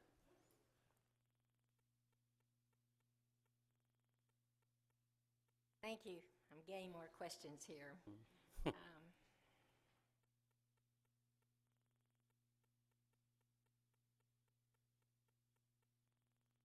I'll start with this one. It's the easiest one. And it's for both of you. And we'll start with Mr. Valdez. If elected, will you complete your term? If God allows me to, yes. Yeah. One of the things I do is tell people that I would like to serve them in this position, and what I mean by that is serve them until the end of the term. Now, I don't know if there's anybody in the audience who can tell me what's going to happen in 2 years or 3 years. I can't. So I will tell you, I will try to serve the 4 years, but if something happens in 3 years that requires my attention, requires me to do something else, I may have to do that. Whoever wrote this question probably knows something about may happen something in the future. I don't know. I intend to serve you for 4 years, and that's what I want to do. So yes. Thank you. Mr. Warner? Well, I don't think Carlos or I can be described as spring chickens, so we're both 60 years old. Hopefully we will live long enough to serve out at least one term. Hopefully. I can honestly say that when I was in the Navy, I served many times as a summary court-martial judge. I enjoyed it. I've always thought that given the right opportunity, I'd like to be a judge. And frankly, following in the footsteps of Judge Klager would probably be my greatest life's ambition. I'm definitely going to serve as a county court at law judge until, frankly, I'm too old to do the job anymore. I have no ambition to move on to any other offices whatsoever. So that's my plan. Thank you. And this will be your last question, and it's for both of you. Since the county court at law has original jurisdiction in probate cases, what is your experience in probate in the last 5 years? And we'll start with Mr. Warner. I suspect we're going to have similar answers, which amounts to not a whole lot of experience in the last 5 years. It's probably been about 15 years since I practiced probate law. One of the things I've done to prepare for hopefully my next job is to go to court when Judge Klager was handling probate cases. I intend to continue to do that and gain more expertise in that area prior to hopefully assuming office on January the 1st. In the last, how many years? 5 years? Yes. Very little. My only involvement in probate cases the last 5 years has been as city attorney, and that's on the periphery, just peripheral involvement in cases involving unpaid city fines, unpaid taxes that require some appearance in probate court against an estate or something like that, but it's very limited. Now, I did do some probate when I was in private practice, but I don't want to tell you how long ago that was, because then I'll tell you how old I am. So, and Mr. Warner has already done a good job of that. So, All right, now it's time for closing statements, and we'll begin this time with Mr. Valdez. I want to do something unusual. I want to thank my opponent, Mark Warner, for keeping our dialogue on the high road in the case. We're running for an office that's very serious. We should not lower our dialogue, our political dialogue, to something that's bad, that's base. We should try to uphold the ideals of what position we're running for. So I want to thank him publicly for keeping our dialogue on the high road. I also want to thank you, ladies and gentlemen, for being here tonight. I know this is very exciting for you. I can tell by all the yawns in the audience. I appreciate you being here. This is democracy in action. Ladies and gentlemen, my name is Carlos Valdez. I have served you for 34 years. I want to continue to serve you in this position of County Court at Law Number 4. I appreciate your support in the past. I appreciate your support now, and I ask for your support in this election. God bless you. Thank you. Mr. Warner.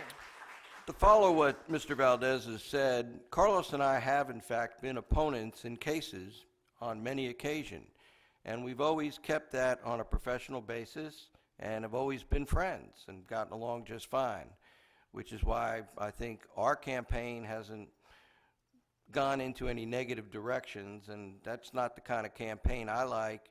That's not the kind of campaign Mr. Valdez likes, and we're going to keep it on a positive basis for the rest of it, in my belief.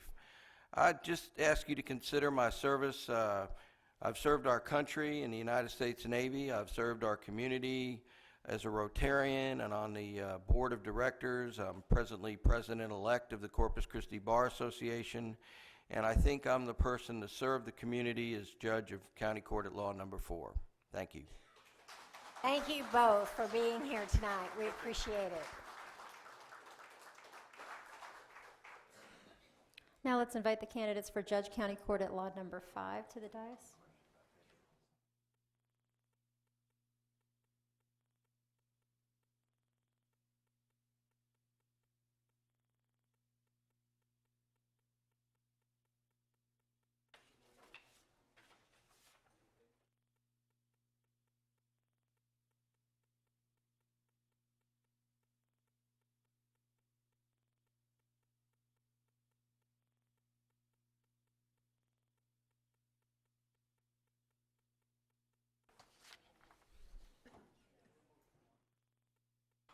Hey, good to meet you. Nice to see you. Yes, it was. When you were looking up, I said it was horrible. Thank you. Timothy Jordan McCoy and Melissa Madrigal, please, we're going to start with your opening statements. You'll have 2 minutes. Ms. Madrigal, if you'll start first. Okay. All right. And good evening, everybody. My name is Judge Melissa Madrigal, and first I want to take the opportunity to thank the League of Women Voters, the Hispanic Women's Network, and also the Leadership Corpus Christi Class 38 for the opportunity to present my platform. I graduated from Texas A&M in 1998, and I went to law school. I graduated from law school in 1998, and my first job was as a third-year law school student with the Harris County District Attorney's Office, and that's where I started my career in the criminal justice system. I was the intern for the Family Criminal Law Division, and what I did is I represented victims that needed protective orders in the Harris County courts. When I worked there was 224 DAs. Subsequently, after graduating, I moved back to Corpus Christi, and my first job was actually in County Court of Law number 5. I was the assistant district attorney there until 2005. During that time, I handled every kind of case that ever appeared in that court. I handled murders, sexual assaults. I certified juveniles to stand trials and adults for very serious offenses. I prepared cases and presented them to the grand jury. I handled over 1,000 detention hearings, more than 200 adjudications and dispositions. And then I left in 2005 to become a judge for the city of Corpus Christi. As a judge for the city of Corpus Christi, ultimately went to the judge of the juvenile court for municipal court, and now I'm a judge for Nueces County Magistrate Court. I am seeking this position for County Court 5, not because it's a job to me, it's because it's a responsibility that I am undertaking for this community. It's a job that I take very seriously, and I prepared my entire legal career for. So I am asking for your vote for County Court 5. Thank you, Mr. McCoy.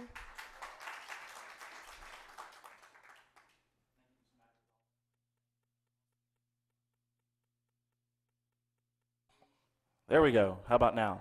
Start my time over. I'd like to also thank everybody for being here, especially the league for having us. I'd like to first talk about the court that I'm running for. County Court 5, and I don't think anybody will argue with me, is the most important court in this county.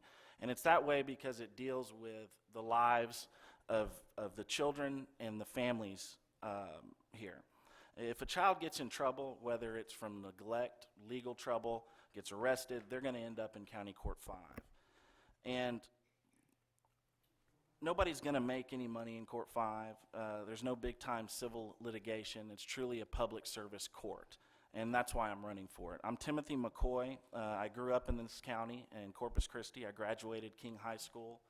I went to college at the University of Texas at Austin, graduated South Texas College of Law. And I returned to our county and began my legal career in County Court 5. I've had a broad range of legal experience. I've represented your largest corporations to individuals in Justice of the Peace Court. But most importantly, my entire career has been practicing in County Court of Law number 5. I've handled every type of case in that court, from your juvenile adjudications to CPS cases to JP appeals, guardianships. I've done them all. What it comes down to me, is the County Court of Law number 5 is my passion. Serving the children and families of this community is my passion. That's why it's the bulk of my practice. And as an attorney with my experience and skill set, I believe I can make a difference, and that's why I like this court. I have 2 lovely children, a 5-year-old and a 9-year-old, and I think when you deal with children on a daily basis, it's important that you know where children are coming from. I've also worked with and mentored children my entire life. I'm before you today as a candidate, I believe, with the broadest range of legal and life experience, Mr. McCoy. and I ask for your support. Thank you. This question will be for both of you. Your court deals with a substantial volume of teenage cases. Should teens be charged more leniently? Mr. McCoy, if you want to start first. I don't think you can make a broad, it's a pretty broad question. I think you have to take every case on an individual basis. You know, the goal in juvenile adjudications, it's a little bit different than your adult system. In your adult system, your first goal is to punish an individual, whereas your first goal in a juvenile adjudication is rehabilitation. And I believe that's what you have to look at that in every single case, whether teenager or whatever the age is, because that's the law. Thank you, Mr. McCoy. Ms. Madrigal? I think it's important to note that the charging is actually done by the district attorney's office, not the judges. And I think we have to uphold the law as it's written. If a juvenile is committing a crime that is part of growing up, they're missing school, you can use the rehabilitative process. If a child is in our community and they're committing murders, they're committing rapes, they're committing offenses that pose a danger to our community, then we need to seek other avenues, such as certification, determinant, and sentencing. And as a previous prosecutor, I presented cases to the grand jury for determinant sentencing. I certified juveniles, so that would not be a problem in making a decision of that magnitude. As a judge right now, I've had to send people to prison. You have to have somebody on that bench that is willing to make hard decisions and uphold the laws of this community, keep the community safe, and as well as raise the bar of expectation for our juveniles. Thank you. This next question is for both of you. We'll start with you, Ms. Madrigal. How many murder cases have you represented, the state or juveniles, in court number 5? In County Court 5, I represented the state in the first South Texas juvenile serial murder, which is Mitchell Mavoides, that was certified to stand trial as an adult, and he was later sentenced to life, and he committed 3 murders. There was a criminal and negligent homicide. I'd say about 8 cases involving murder that were directly sent, and they're juveniles between the ages of 10 to 17 that I'd handled as a prosecutor. As a defense attorney, there was 1 murder that I represented a juvenile on. That was, the charges were later dismissed because he was innocent. Thank you. Mr. McCoy? As everybody, I haven't been a prosecutor in that court, so I've never represented the state. I've defended a number of murder cases in the adult system, and I have represented 1 individual on a murder case in County Court 5. Thank you. Next question again for both of you. Should one court handle all of these sorts of cases? Mr. McCoy, would you like to start? I like it that way for a number of reasons. In most counties, and I've practiced in most of your counties surrounding this area, your juvenile and CPS cases tend to be divided up among numerous district and county courts. And what that leads to is a lack of continuity in the outcome of the cases. So, you may have one or a different judge each time you go before the court. I like the way this county does it because you have the opportunity as a judge to see a case from the beginning to the end. I think that's very important, especially when you're dealing with CPS cases where every little detail matters. You don't want to be